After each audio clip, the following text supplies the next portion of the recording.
Today, boys and girls, we're going to learn how to properly field a ground ball. So, first things first. So, you need a good glove, need a good partner with you. And so after that, you need to have a good stance. So you should have a wide base. You should probably be shoulder width, maybe a little further than shoulder width apart, just to give you a nice solid base so that you're moving, and it gives you a nice wide target to get in front of the ball, to keep it in front of you. So once you're shoulder width apart and you feel like you're in a comfortable stance and you don't feel like you're about to do a split out here, you should be on the toes of your feet.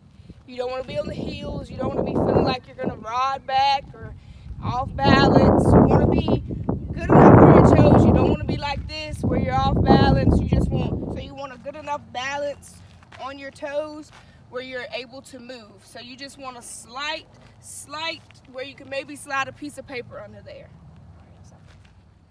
So once you got you're on your toes of your feet, your shoulder width apart, this is where your ready stance comes into play. So you want to be bent at your knees. You don't want to bend over here. You don't want to be bent back here.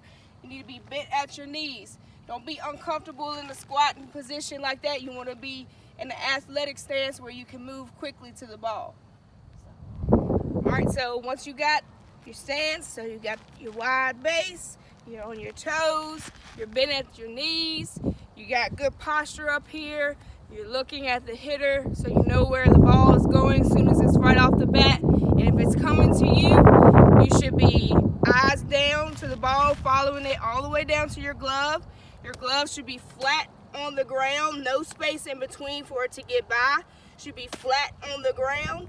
You should also use your offhand, alligator it up. Your chest should be almost level with the ground to keep the ball in front of you in case it is to bounce up. So it'll just bounce off of your chest and it'll keep in front of you instead of getting by and allow. So we're in our ready position. We're gonna move to the ball now. So I'm gonna show you footwork to get to the ball. So it's a step, slide to the ball, okay? We don't want to step, cross over, because that right there can cause you to fall.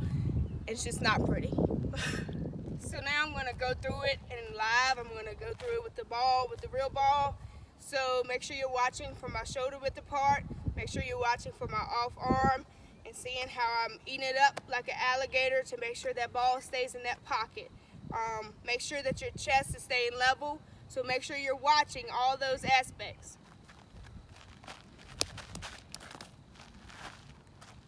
All right, so now I'm going to show you the shuffle. So moving your feet and getting your body behind the ball, because we don't want the last resort that we want to be doing is diving for the ball or reaching out for the ball or backhanding the ball. We always want to be, our first choice wants to be is getting our body in front of the ball. Well, boys and girls, that's how you properly field a ground ball. So make sure you always remember the important cues, which is number one, your stance should be shoulder width or a little further apart, but make sure you're comfortable. Number two, you should be on your toes, but make sure you're balanced and not falling over. Number three, your knees should be bent and you should be in an athletic stance. Number four, your chest should be level with the ground to block up the ball if it was to pop up. Number five, your glove should be all the way on the ground, touching the ground, so that the ball cannot escape under the glove. And last but not least, and most importantly, remember to always use your offhand to eat that ball up like an alligator.